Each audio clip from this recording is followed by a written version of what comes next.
¿Quién sabe qué es síndrome? Es un conjunto de ciclos.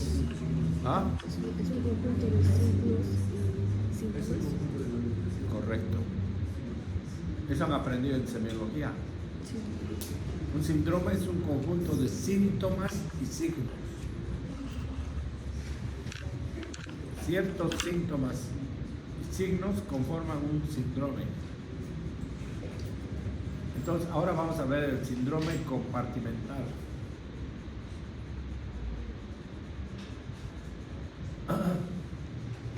Fíjense esa pierna, ¿qué les llama la atención?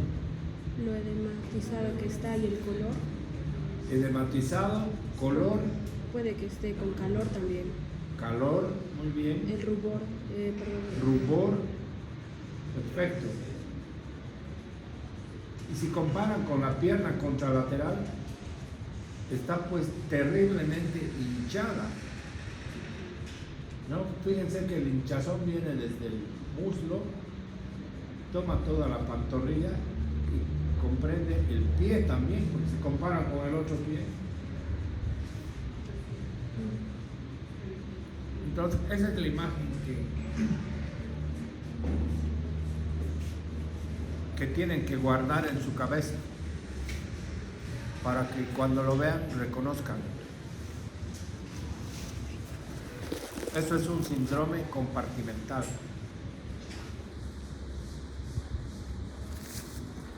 Entonces, ¿qué es el síndrome compartimental? Es el aumento de la presión intracompartimental que compromete la circulación del interior de un compartimiento aponeurótico. Ustedes saben que los músculos en el cuerpo humano, sobre todo en los miembros, tenemos el hueso, el músculo y una aponeurosis. Esa aponeurosis recubre a los músculos. Entonces, cuando se aumenta la presión dentro de un compartimiento, compromete la circulación de los tejidos y puede conducir a la muerte de los tejidos musculares y nerviosos. ¿Qué cosas pueden producir un síndrome compartimental? Un vendaje compresivo, muy apretado, sigue edematizándose y puede ir a un síndrome compartimental. Compresión prolongada de la extremidad, por ejemplo, intoxicación por alcohol o drogas.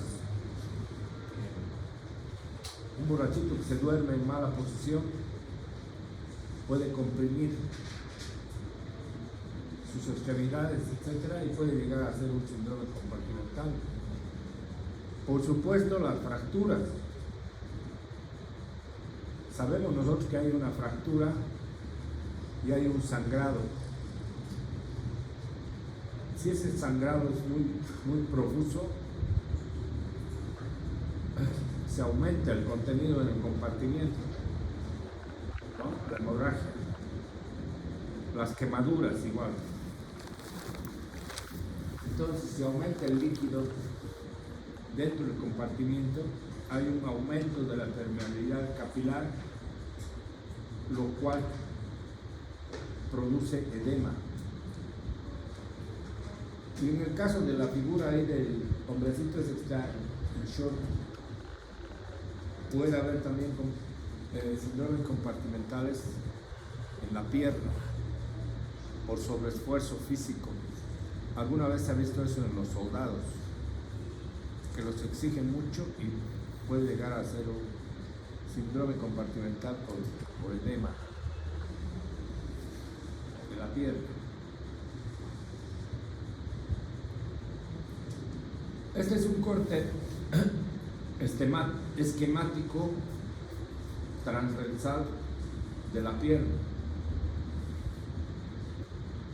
en la cual observamos esto, donde está la flecha, sería el compartimiento anterior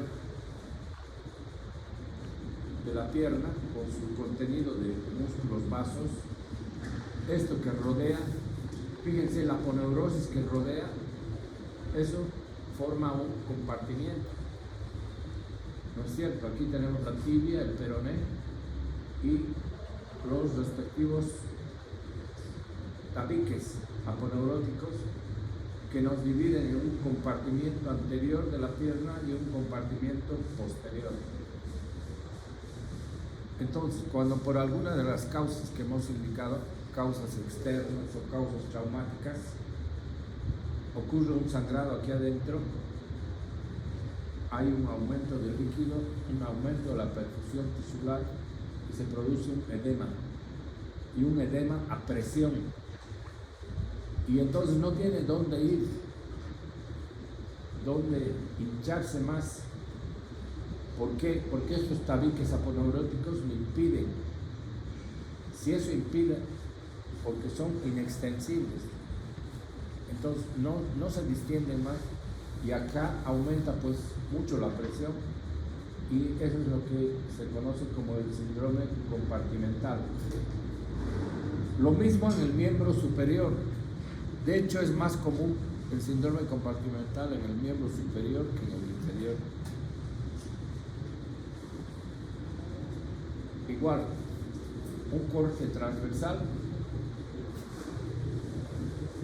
y vamos a ver que se forma un compartimiento anterior y uno posterior, que está dividido por sus aponeurosis. Entonces, estas aponeurosis son los que forman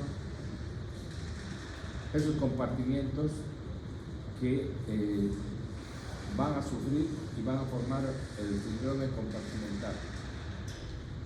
En cuanto a la etiología, hay causas externas, causas internas.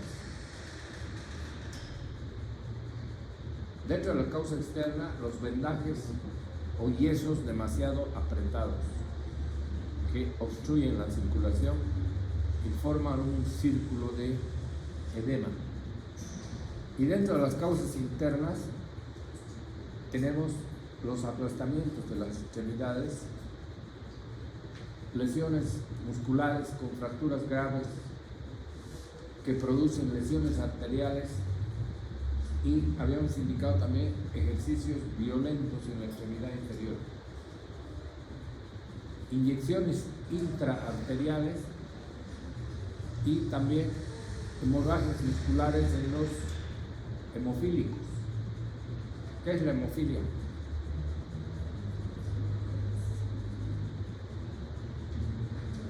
Hematología todavía no han llevado, ¿no? ¿En qué semestre ya? ¿El noveno? Bueno, la hemofilia es una enfermedad de la sangre que produce, dentro de los factores de la coagulación, hay una alteración y entonces produce hemorragias. Si es un paciente que tiene esa enfermedad o una paciente que tiene hemofilia, puede producir hemorragias. Y esas hemorragias producen sangrado y pueden producir un síndrome compartimental.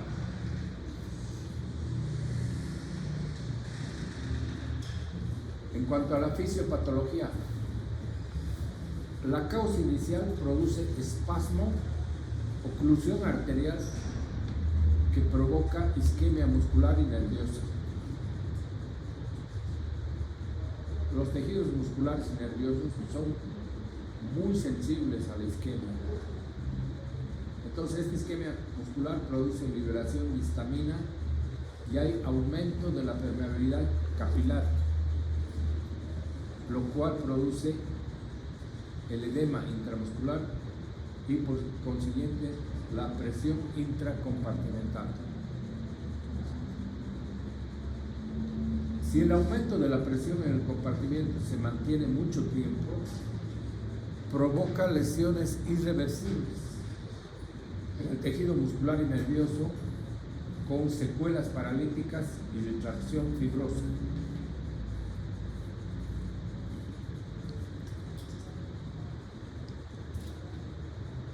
Acá hay un esquema que ayuda a comprender también. Arriba en la parte superior tenemos la lesión, produce aumento del volumen del contenido, hay aumento en la presión intracompartimental, lo que condiciona una disminución del retorno venoso. Hay disminución de la presión capilar, disminución de la perfusión capilar e isquemia. Isquemia es la falta de irrigación, ¿no es cierto? Si hay isquemia muscular, puede ir a la necrosis muscular, se muere el músculo. Y al morirse el músculo libera toxinas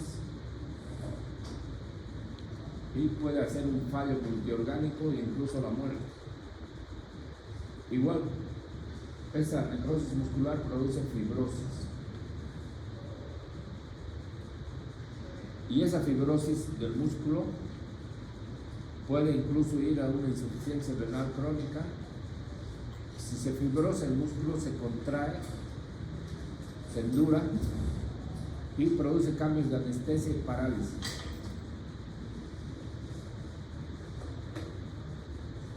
Entonces, fíjense cómo la lesión produce un aumento del contenido y hay una disminución del volumen del compartimiento.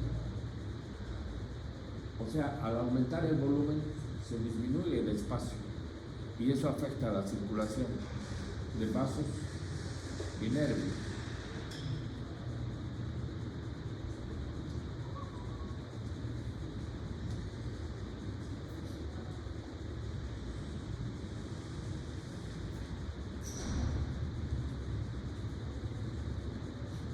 ¿Cómo hacemos el diagnóstico? Hay que tener en cuenta la etiología. Por eso es importante la historia clínica y preguntar qué es lo que ha pasado, cuál es el mecanismo de la lesión. Tener en cuenta acá también las reglas de las 6 horas. Hemos dicho que las 6 horas es el tiempo máximo que puede tolerar para que podamos actuar sin que haya estas complicaciones tan importantes.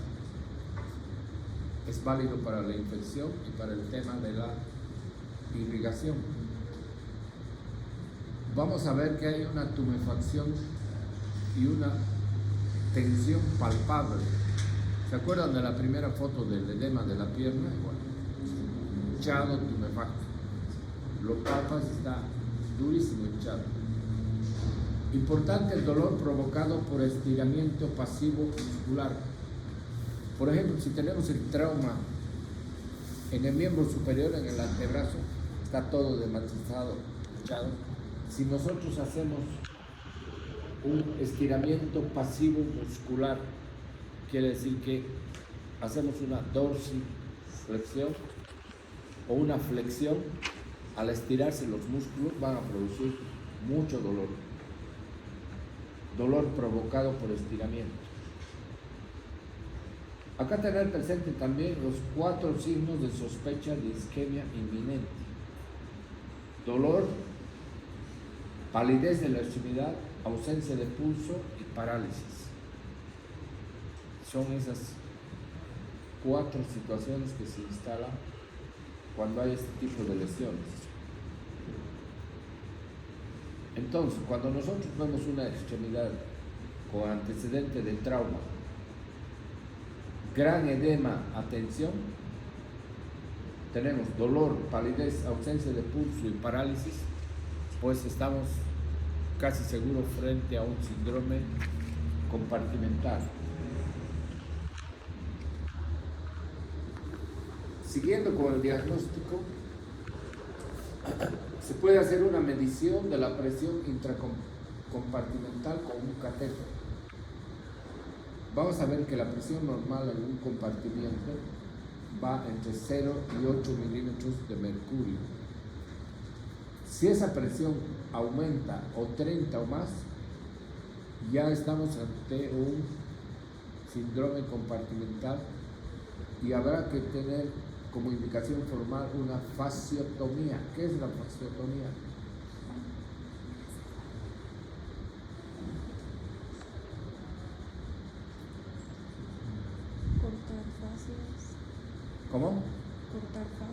Eso, cortar la fascia.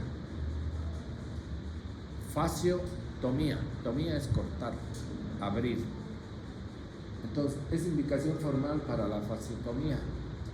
Entonces, ¿qué vamos a hacer con esa fasciotomía? Vamos a disminuir y evitar el síndrome compartimental, ¿no es cierto? Si está comprimido, atención, lo descomprimimos y eso va a aliviar inmediatamente y va a favorecer la circulación. Estudios complementarios, se podría hacer estudios de conducción nerviosa, laboratorios, nivel de la urea en sangre y prueba de orina para determinación de la hemoglobinuria.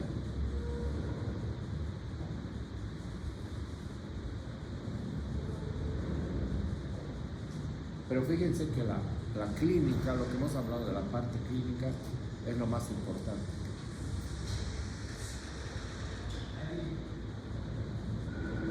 En cuanto al tratamiento del síndrome compartimental agudo, fundamental el diagnóstico precoz, como estamos hablando. Tenemos poco tiempo y no podemos dejar pasar el tiempo porque se sigue dañando ahí adentro. Entonces hay que hacer un diagnóstico precoz, aliviar la dificultad circulatoria para evitar una gangrena o una retracción isquémica de Volkmann, se llama. Cuando ocurre este síndrome compartimental y afecta a los músculos del antebrazo, si muere la musculatura, se produce, hemos dicho, una retracción muscular y una necrosis del músculo. Eso es lo que se conoce como retracción isquémica de Volkmann. Entonces, tratamiento, fasciotomía inmediata, que es la apertura amplia de la aponeurosis de los compartimentos comprometidos para disminuir la presión e interrumpir el círculo vicioso de aumento de edema, presión y necrosis de los tejidos. Entonces tienen que acordar que hay que hacer fasciotomía y se hará pues dependiendo de dónde está el problema. Se puede tener que hacer a veces fasciotomía de varios compartimientos, no de solo uno. Acá fíjense un traumatismo del pie con todos esos signos en los cuales se ha tenido que hacer fasciotomía para descomprimir. Acá en el dorso del pie, acá se puede ver amplia incisión de piel celular subcutáneo y apertura de la fascia, dejar ahí los músculos. Aquí se ha hecho fasciotomía de este compartimiento dorsal del pie y acá del compartimiento lateral del pie, incluso en la parte media, ¿no? Descomprimir para disminuir el edema y mejorar la circulación.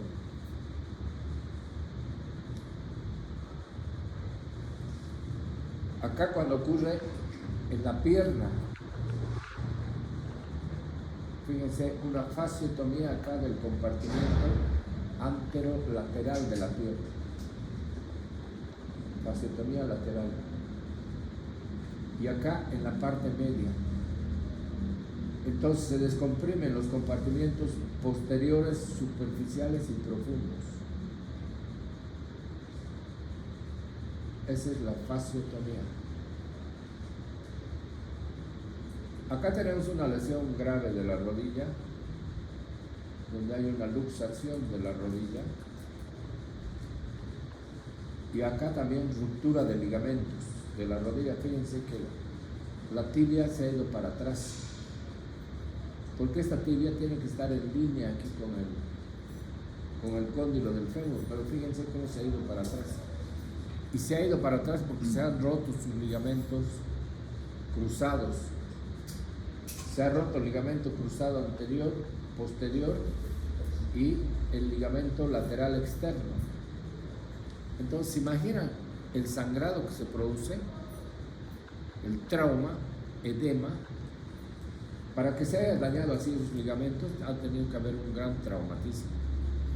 Si ha habido un gran traumatismo, hay gran edema y sangrado profuso. Y todo eso puede llegar a comprometer la circulación de la rodilla para abajo.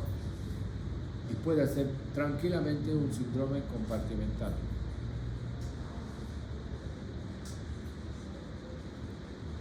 Esta es la retracción isquémica de Volkmann. Fíjense cómo se ha dañado y han muerto los músculos de la mano y se ha producido necrosis y fibrosis. Y entonces la mano queda así en este estado. Complicaciones graves, ¿no es cierto? Difíciles de tratar. Por eso hay que evitar con diagnóstico precoz y tratamiento oportuno. Eso es. No sé si tienen alguna pregunta.